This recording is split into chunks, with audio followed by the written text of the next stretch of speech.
அடுத்து பார்த்திங்கன்னா Kodanad view point வந்து ரீச் பண்ணியாச்சுங்க. நான் வீடியோவில் காட்டுற இந்த ஒரு இடம் தான் பார்த்திங்கன்னா கொடநாடு வியூ பாயிண்ட்டுங்க.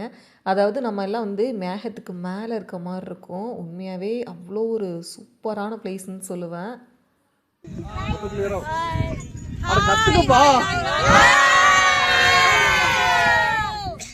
இது வந்து பார்த்தீங்க அப்படின்னா ஒரு ரீல்ஸ் பண்ணலான்னு சொல்லிட்டு எடுத்த ஒரு வீடியோ தாங்க. என்ன அப்படின்னா அந்த வடிவேல் சார் சொல்லுவாங்க இல்லைங்களா, சொர்க்கத்துலேயும் ஜோடி ஜோடியாக சுற்றுதுங்களே அப்படின்ற மாதிரி ஒரு ரீல்ஸ்க்காக எடுத்த வீடியோ தான். பட் இன்னும் ரீல்ஸ்க்கு அது இன்னும் போடலை, அதையும் போடுறேன் பாருங்கள். அப்புறம் கொடநாடு வியூ பாயிண்ட் பார்த்து முடிச்சுட்டு மசனகுடி கிளம்பி போயிட்டுருந்தோம். உண்மையாகவே மேகம் வந்து அவ்வளோ டார்க்காக இருந்துச்சு, சும்மா புகையாக தான் இருந்துச்சுங்க. ஆப்போசிட்டில் வர்ற வண்டியும் கூட தெரியாது, அந்த அளவுக்கு வந்து ரொம்ப புகையாக இருந்துச்சு. இதுவே பார்த்திங்க அப்படின்னா மதியம் 12 மணிக்கு எடுத்த ஒரு வீடியோ தான்.